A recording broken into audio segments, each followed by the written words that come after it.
कहते हैं महाराज विक्रम के राज्य में एक रहस्यमयी मंदिर था, कालरुद्र मंदिर। एक ऐसा मंदिर जहां जो भी गया कभी लौटकर नहीं आया। रात के अंधेरे में वहां से अजीब अजीब आवाजें आती, चीखें, मंत्रों की गूंज और कभी कभी कोई डरावनी हंसी। लोग इतने डरे हुए थे कि उस ओर जाने की हिम्मत भी नहीं करते थे। युवराज आर्यन का संकल्प। लेकिन युवराज आर्यन वह डरने वालों में से नहीं थे। महाराज विक्रम के पुत्र को रहस्यों को सुलझाने में गहरी रुचि थी। जब उन्होंने इस मंदिर के बारे में सुना तो ठान लिया, इस रहस्य से पर्दा उठाना ही होगा। अपने दो सबसे बहादुर मित्रों सहस्त्रजीत और वीरभद्र को लेकर आर्यन रात के अंधेरे में मंदिर की ओर निकल पड़े। रास्ते में घना कोहरा था, हवाएं बेहद ठंडी हो चुकी थीं। चारों ओर खड़े ऊंचे ऊंचे पेड़ भी किसी रहस्यमयी भय से झुके हुए प्रतीत हो रहे थे। परंतु आर्यन निडर थे। जैसे ही उन्होंने मंदिर के विशाल द्वार को धक्का दिया, धड़ा, दरवाजा अपने आप खुल गया।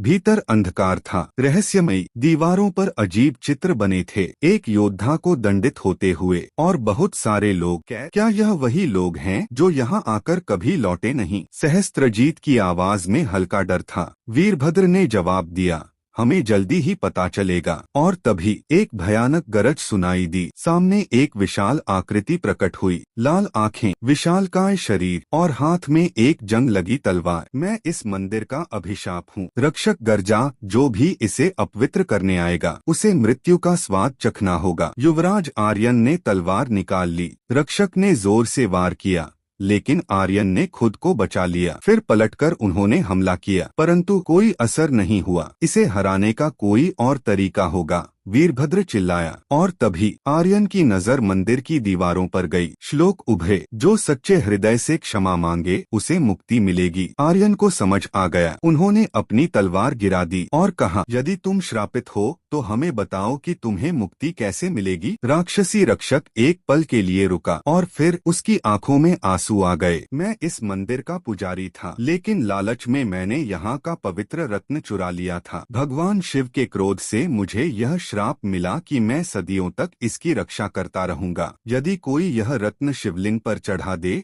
तो मैं मुक्त हो सकता हूँ। मुक्ति का क्षण। आर्यन ने मंदिर में खोज की और खंडहर में दबा एक चमकता हुआ रत्न मिला। उन्होंने उसे उठाया और धीरे धीरे शिवलिंग पर चढ़ा दिया। तेज रोशनी का फूटना, घंटियों की आवाज। तभी मंदिर तेज प्रकाश से जगमगा उठा। रक्षक के शरीर से काले धुएं की लपटें उठीं और धीरे धीरे वह मुक्त हो गया। अंतिम मोड़ या एक नई शुरुआत। सबने राहत की सांस ली, लेकिन जैसे ही वे मंदिर से बाहर निकले, अचानक एक आवाज आई, तुमने एक श्राप को मिटाया, लेकिन अभी एक बड़ा रहस्य बाकी है। यह एक नए रहस्य की शुरुआत